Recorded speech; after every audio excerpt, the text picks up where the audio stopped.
नाज़रीन, अमेरिका और Israel seize fire क्यों चाहते हैं? असल गेम क्या है? जब आप सतही तौर पर देखते हैं तो लगता है कि डोनाल्ड ट्रंप और बेंजामिन नेतन्याहू की क़यादत में अमेरिका और इजराइल की जंग में बरतरी हासिल कर चुके हैं। इस जंग में ईरान के कई फौजी अड्डे, मिसाइल लॉन्चर्स और दिफाई निज़ाम तबाह किए जा चुके हैं और इब्तदाई मरहले में ईरान के हमलों में नुमायां कमी भी आई थी। लेकिन जंग कभी भी सिर्फ मैदान जंग में नहीं जीती जाती। असल जंग हमेशा कंट्रोल की होती है और यहाँ से असल कहानी बदलती है। मैं इरफान रैना और आप देख रहे हैं न्यूज़ 18 का डिजिटल प्लेटफॉर्म। नाज़रीन, जंग हाथ से निकल रही थी और यही सबसे बड़ी वजह बनी कि ये जंग इब्तदा में एक कंट्रोल्ड ऑपरेशन थी। मकसद था ईरान की फौजी ताकत को महदूद करना, इसके जौहरी प्रोग्राम को रोकना और इसके इलाकाई असर को कम करना था। लेकिन चंद ही हफ्तों में सूरत हाल उलट गई। आप ईरान की ताकत देखें। ईरान ने न सिर्फ जवाब दिया बल्कि खेल का मैदान ही बदल दिया।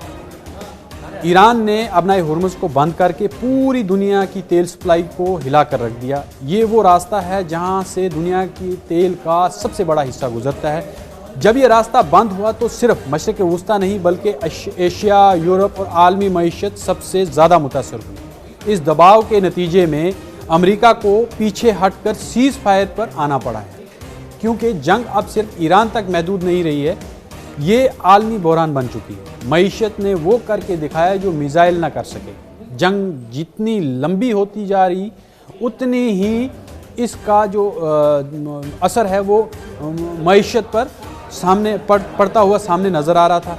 तेल की कीमतें अचानक ऊपर चली गई और सप्लाई चेन जो है वो भी मुतासर हुई और आलमी मार्केट्स हिल कर रह गई। फिर जैसे ही सीज़ फायर का ऐलान हुआ, तेल की कीमतें एक ही दिन में तकरीबन 13% गिर गई। ये खुद इस बात का सबूत है कि जंग जारी रहती तो आलमी मईशत को शदीद नुकसान होता। अमेरिका के लिए ये सिर्फ जंग नहीं थी बल्कि महंगाई का खतरा, अवामी दबाव, सियासी नुकसान था। लिहाजा सीज़ फायर एक माशी रिलीफ बटन और दुनिया का ध्यान भटकाने के लिए ज़रूरी था। इस जंग में ईरान तवक्का से ज़्यादा मजबूत निकला। ये वो तल्ख हकीकत है जिसे मगरबी मीडिया खुलकर कम ही मानता है। लेकिन ज़मीनी सूरत हाल बता रही है कि अमेरिका इजराइल ने रिवायती जंग में बरतरी हासिल की, मगर ईरान ने गैर रिवायती जंग, जिसे हम एसिमेट्रिक वॉरफेयर कहते हैं, उसमें पूरा खेल ही बदल दिया।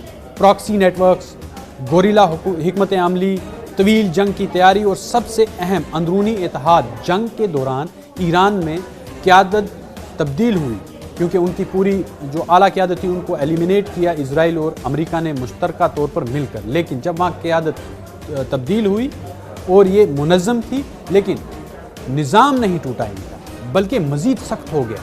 यही वजह है कि माहिरीन कह रहे हैं कि ये जंग ईरान को कमज़ोर करने के बजाय इसे मज़ीद मजबूत कर सकती है। वहीं जो जंगी जुराइम हैं और आलमी दबाव एक बड़ा फैक्टर भी था। ये जंग सिर्फ मैदान में नहीं बल्कि आलमी राय आमा में भी लड़ी जा रही है। अमेरिका पर संगीन इल्ज़ामात लगाए गए हैं कि इसके हमलों में सिविलियन इलाकों हत्ता के स्कूलों को भी निशाना बनाया गया है, जिसमें बच्चियों की हलाकतें हुई हैं। इसके बाद अक़वाम मुत्तहिदा की जो तनकीद, आलमी मीडिया का दबाव, इंसानी हकूक़ की जो तंजीमें हैं उनका रद्द-ए-अमल, सब चीज़ें एक अमेरिका और इजराइल के लिए एक ही सियासी बोझ बन गई। सीज़ फायर इस दबाव को कम करने का भी एक तरीका था। असल गेम क्या है, जिसे हार्ड ट्रूथ हम कहेंगे, ये क्या है? अब यहाँ आकर असल तस्वीर वाज़ह हो जाती है कि ये सीज़ फायर अमन नहीं, एक स्ट्रेटजिक वक्फा है।